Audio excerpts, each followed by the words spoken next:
What if I told you that the image of the devil we're all familiar with, horns, goat-like features, and wild, chaotic energy, wasn't originally from the Bible? In fact, it has roots in ancient mythology, specifically in the figure of a Greek god. Intrigued? The transformation of this mischievous deity into the ultimate symbol of evil is a story that spans centuries, blending cultures and shaping the way we understand good and evil today. Let's dive into how a Greek god became the devil in Christianity. The character of Satan, as we know him today, is a blend of biblical references and cultural influences. One of the most surprising influences is the Greek god Pan, a deity associated with nature, chaos, and fertility. Over time, Pan's features and personality became the visual and symbolic traits of Satan, a shift that speaks volumes about how cultures influence and reshape spiritual ideas. In this exploration, we'll unravel the layers of history, mythology, and religion that led to this transformation. From Pan's role in the Greek pantheon to his wild, chaotic nature and the medieval church's need for a visual representation of evil, we'll trace the fascinating journey of how a god of the forest became the ultimate symbol of darkness. But what's even more surprising is the way this transition didn't just happen all at once. It was a slow merging of ideas, fears, and religious beliefs.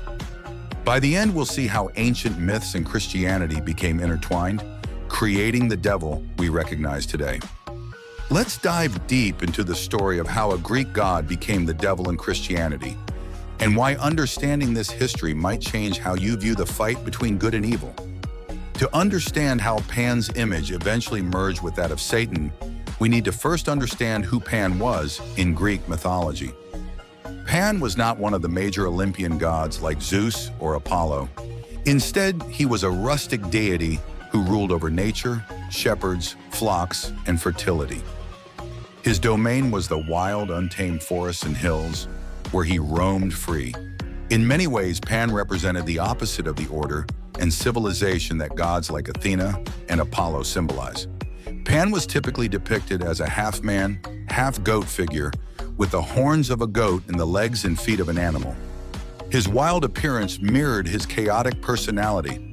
He was known for his carefree, playful nature, but also for being unpredictable and sometimes dangerous. Pan's association with wilderness and nature made him a god who was at once adored for his connection to fertility and feared for his connection to chaos. Perhaps the most famous symbol associated with Pan was the pan flute, a simple instrument made of reeds that he used to create music. His music was often joyful, a reflection of his carefree spirit, but it was also said to strike fear into those who heard it, particularly travelers who wandered too close to his domain. This duality, joyful yet frightening, creative yet chaotic, was at the core of who Pan was. The Greeks often revered Pan for his role in fertility and pastoral life.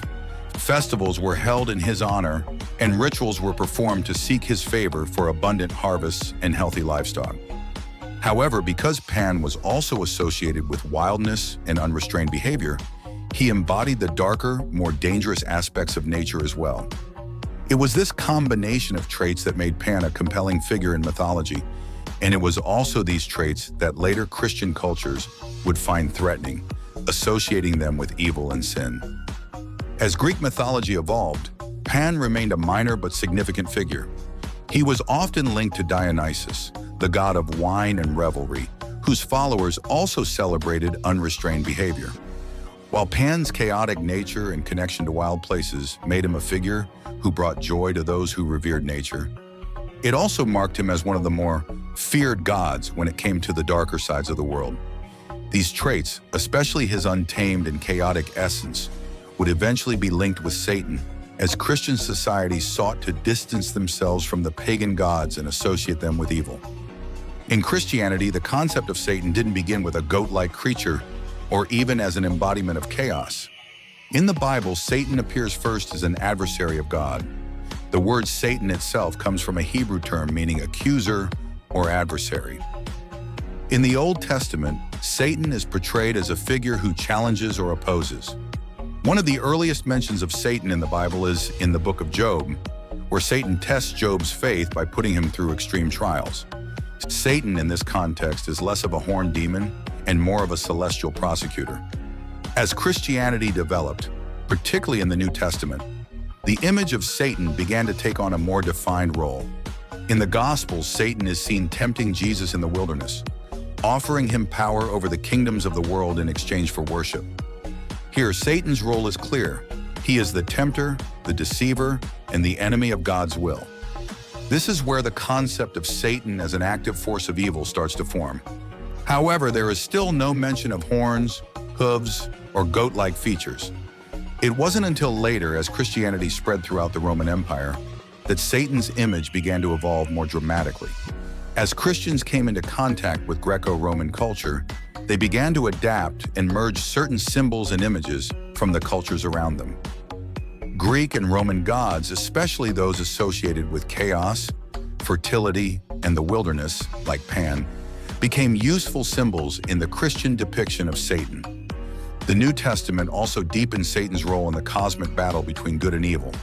In the book of Revelation, Satan is depicted as a dragon who leads a rebellion against God and is cast down from heaven. This idea of Satan as a fallen angel became central to Christian theology. As the ultimate rebel, Satan became the embodiment of everything that opposed God's will and order. His role as the great tempter, deceiver, and adversary of God continued to evolve, especially in the writings of early Christian theologians. However, at this point, Satan still had no clear visual form. It would take the merging of Christian and pagan imagery, particularly that of Pan, to create the now familiar depiction of Satan as a goat-like figure with horns, hooves, and a wild, chaotic nature. As Christianity spread throughout the Roman Empire, it encountered numerous pagan religions and cultures. Many of these religions worship gods like Pan, Dionysus, and other deities associated with fertility, nature, and chaos. For early Christians, these gods were not merely competing religious figures. They were seen as dangerous symbols of immorality, sin, and rebellion against God. As a result, Christian leaders and theologians began to demonize these gods, associating them with evil spirits and Satan. One of the key ways that early Christians differentiated themselves from their pagan neighbors was by rejecting the practices and festivals associated with these gods. Fertility rituals, in particular, were seen as morally corrupt and sinful. Many of these rituals involved ecstatic dances, revelry, and unrestrained behavior, which directly conflicted with Christian values of modesty and self-control. Pan, as a god of fertility and wildness, became a prime target for this demonization. The process of demonizing pagan gods was not unique to Christianity. Throughout history, conquering religions often demonized the gods of the cultures they replaced.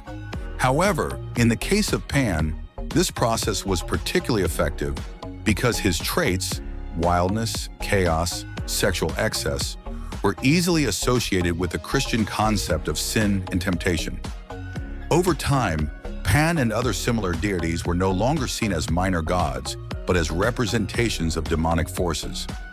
As early Christian theologians like Augustine and Tertullian wrote about the dangers of pagan worship, they began to equate the worship of pagan gods with the worship of demons.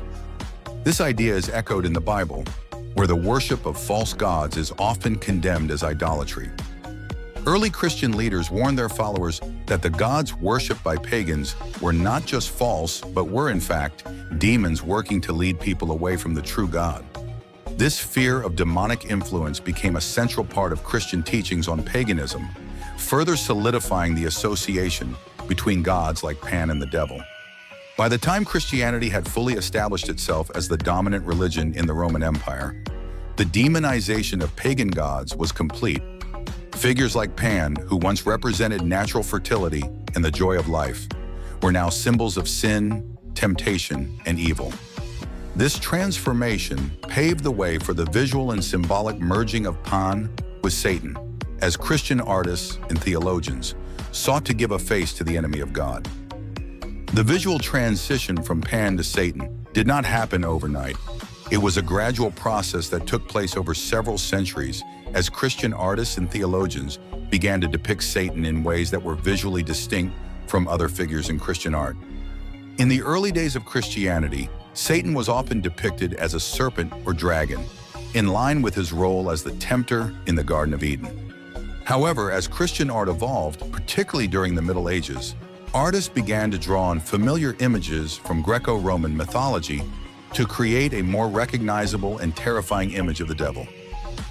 Pan, with his goat-like appearance and association with chaos, became an ideal template for the visual representation of Satan.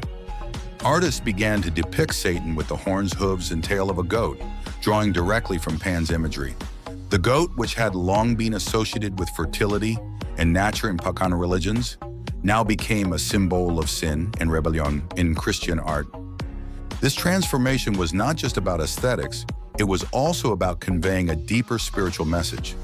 By depicting Satan as a goat-like figure, Christian artists were able to symbolize the untamed, rebellious nature of sin. One of the most famous early depictions of Satan as a goat-like figure can be found in medieval manuscripts and paintings. These images often showed Satan as a twisted, grotesque version of Pan with exaggerated horns, hooves, and a tail. In many of these depictions, Satan is also shown leading souls into hell or tempting saints with earthly pleasures, further reinforcing his role as the great deceiver and tempter. The association between Satan and goats was also reinforced by biblical passages that spoke of the separation of sheep and goats. In Matthew 25:31-46, Jesus tells the parable of the sheep and the goats, in which the sheep represent the righteous and the goats represent the wicked. This imagery, combined with Pan's goat-like appearance, made it easy for Christian artists to depict Satan as a goat-like figure, further solidifying the connection between Pan and the devil. As this visual representation of Satan took hold, it began to influence how Christians thought about sin, temptation, and evil. The goat, once a symbol of fertility and life, was now a symbol of corruption and death. This shift in meaning was not just a reflection of changing artistic trends, it was also a reflection of how Christianity had absorbed and transformed the symbols of the pagan world to fit its own spiritual narrative. The medieval church played a crucial role in solidifying Satan's image as a goat-like figure, drawing on both biblical teachings and the visual symbolism inherited from pagan religions. By the Middle Ages, the church had established itself as the dominant religious and cultural force in Europe. As part of its efforts to maintain control over religious life, the church sought to clearly define the boundaries between good and evil, and Satan became the ultimate symbol of evil and rebellion. The medieval church was deeply concerned with the idea of heresy, witchcraft, and other forms of religious deviance. It was during this period that the image of Satan as a goat-like figure became closely associated with accusations of witchcraft and sorcery. Witches were often accused of worshiping Satan in the form of a goat, participating in wild orgiastic rituals that echoed the fertility rites once associated with Pan. This connection between Satan, goats, and witchcraft was further reinforced by the church's teachings on demonic possession and the corrupting influence of sin. Medieval theologians, such as Thomas Aquinas, wrote extensively about the nature of Satan and the role of demons in the world. These writings often emphasize Satan's role as a tempter and deceiver, using the visual imagery of a goat-like figure to represent his ability to lead people away from God's order and into chaos. This theological focus on Satan as the embodiment of sin and temptation helped to cement his goat-like image in the minds of medieval Christians. The church also used art and literature to reinforce these ideas. Medieval churches and cathedrals were often adorned with carvings and paintings of Satan, depicted as a grotesque, horned figure with hooves and a tail. These images were intended to instill fear in the faithful, reminding them of the dangers of sin and the eternal consequences of turning away from God. By depicting Satan in such a terrifying and animalistic form, the church was able to create a clear visual contrast between the order of God's creation and the chaos of sin. The association between Satan and goats also had a practical function in the medieval church's efforts to root out paganism and heresy. As Christianity spread throughout Europe, it encountered many local religious traditions that still held on to elements of paganism. The church sought to suppress these practices by associating them with demonic forces and Pan's goat-like image became a convenient symbol for everything that was seen as dangerous and corrupting in pagan worship. Over time, this association became so deeply ingrained in the Christian imagination that it became almost impossible to think of Satan without picturing the goat-like features of Pan. The merging of pagan symbols with Christian theology raises several important questions about how religions evolve and adapt over time. While the visual and symbolic transformation of Pan into Satan served a clear purpose in reinforcing Christian teachings on sin and temptation, it also highlights the ways in which Christianity absorbed and reinterpreted elements of the cultures it encountered. One of the key theological implications of this transformation is the question of how Christians should view the relationship between good and evil. In traditional Christian theology, Satan is not just a symbol of sin. He is a real, active force working against God's will. By adopting the goat-like imagery of Pan, Christian theologians were able to create a powerful visual representation of this idea, using the wild, untamed nature of Pan to symbolize the chaos and disorder that Satan brings into the world. At the same time, the use of pagan symbols in Christian art and theology raises questions about the boundaries between religious traditions. Is it possible to separate the visual and symbolic elements of a pagan god, like Pan, from the religious system that worshipped him? Or does the adoption of these symbols suggest a deeper syncretism in which Christianity and paganism became intertwined in ways that are not always easy to untangle? These questions are not just academic. They reflect broader debates within Christianity about the role of culture and tradition in shaping religious belief. Throughout history, Christians have often had to navigate the tension between maintaining the purity of their faith and adapting to the cultural context in which they live. The transformation of Pan into Satan is just one example of how this process can unfold, but it serves as a reminder that religious symbols are never static. They are always in flux, shaped by the cultures and contexts in which they are used. The Renaissance was a period of great cultural and artistic flourishing in Europe, and it was during this time that the image of Satan as a goat-like figure became even more firmly established in Western art and literature. Artists and writers of the Renaissance were heavily influenced by both classical mythology and Christian theology, and they often drew on the visual symbolism of Pan to depict Satan in their works. One of the most famous examples of this can be found in Dante Alighieri's Divine Comedy, a monumental work of Christian poetry that describes a journey through hell, purgatory, and heaven. In the Inferno, Dante's depiction of Satan is heavily influenced by medieval and Renaissance imagery, showing the devil as a monstrous horned figure with bat-like wings. While Dante's Satan is not explicitly goat-like, the influence of Pan's imagery is still present in the way Satan is portrayed as a grotesque, bestial figure. Other Renaissance artists, such as Hieronymus Bosch and Peter Bruegel the Elder, took the visual depiction of Satan even further, creating vivid and terrifying images of the devil that drew directly from Pan's goat-like features. These artists depicted Satan as a hybrid creature, combining human, animal, and demonic traits to create a figure that symbolized the ultimate corruption of both body and soul. In Bosch's famous painting, The Garden of Earthly Delights, for example, Satan is shown presiding over a nightmarish vision of hell, surrounded by grotesque animalistic figures that evoke the chaos and wildness of Pan's domain. The influence of Pan's image on Renaissance depictions of Satan was not limited to visual art. Writers like John Milton, in his epic poem Paradise Lost, also drew on classical mythology to portray Satan as a tragic, rebellious figure. While Milton's Satan is more humanized than the grotesque figures found in medieval art, he still embodies many of the same qualities that were associated with Pan, such as pride, rebellion, and a desire to overthrow the established order. The Renaissance fascination with the classical world, combined with the Christian focus on the battle between good and evil, created a fertile ground for the merging of pagan and Christian symbols. Pan's image, with its associations of chaos, fertility, and wildness, provided a powerful visual shorthand for the dangers of sin and temptation.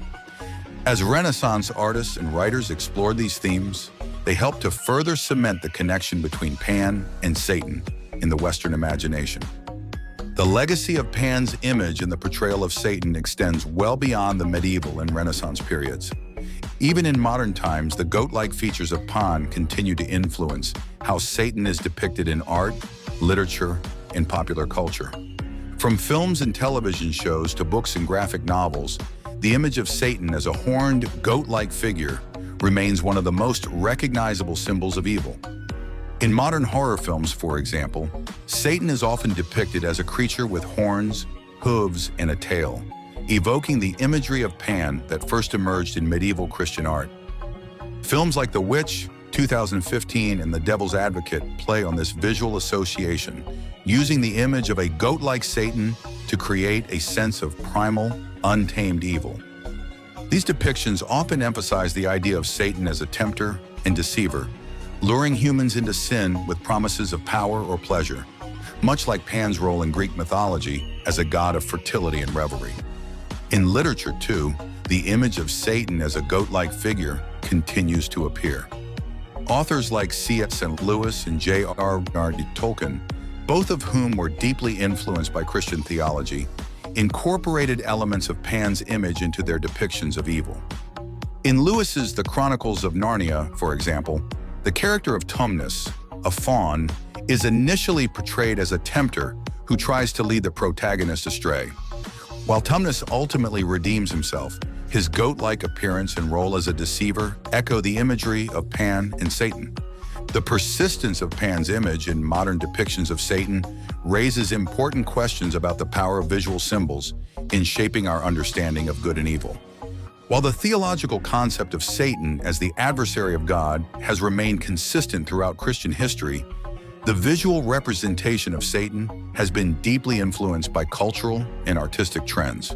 The goat-like figure of Pan, with its associations of wildness, chaos, and temptation, has become one of the most enduring symbols of evil in Western culture, a testament to the way religious and cultural ideas can merge and evolve over time.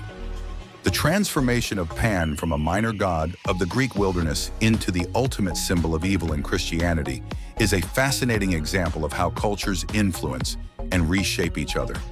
It shows how religious symbols are not static, but are constantly evolving, influenced by the societies in which they exist. The image of Satan as a goat-like figure, drawn from Pan's chaotic and untamed nature, became a powerful tool for Christian theologians and artists to communicate the dangers of sin and rebellion. But this transformation also raises deeper questions about how we understand the nature of good and evil. By adopting the imagery of Pan, Christianity was able to create a visual representation of Satan that was both familiar and terrifying. The wild, unpredictable nature of Pan became a symbol of everything that stood in opposition to God's order, reinforcing the Christian belief that sin is a form of chaos that leads to destruction. In understanding this transition, we gain a deeper appreciation for the ways in which religious ideas are shaped by cultural forces. The blending of pagan and Christian symbols in the figure of Satan reminds us that the boundaries between religious traditions are often more fluid than we might think. As we continue to explore the history of religious symbols, we see that the story of Satan and Pan is just one example of how different cultures interact, merge, and create new meanings. The image of Satan as a horned, goat-like figure remains a powerful symbol of evil in our culture today.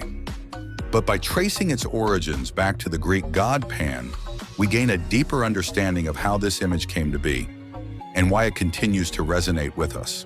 And that's the fascinating journey of how the image of a minor Greek god, Pan, transformed into one of the most recognizable depictions of Satan in Christian tradition. It's incredible to see how cultural symbols from different belief systems can blend together, shaping our perceptions of good and evil. If you found this deep dive into history, mythology, and religion intriguing, make sure to hit that like button and subscribe for more thought-provoking content. Share your thoughts in the comments. Did you know about the connection between Pan and the devil before this video? Let us know what you'd like us to explore next. Thanks for watching, and we'll see you in the next one.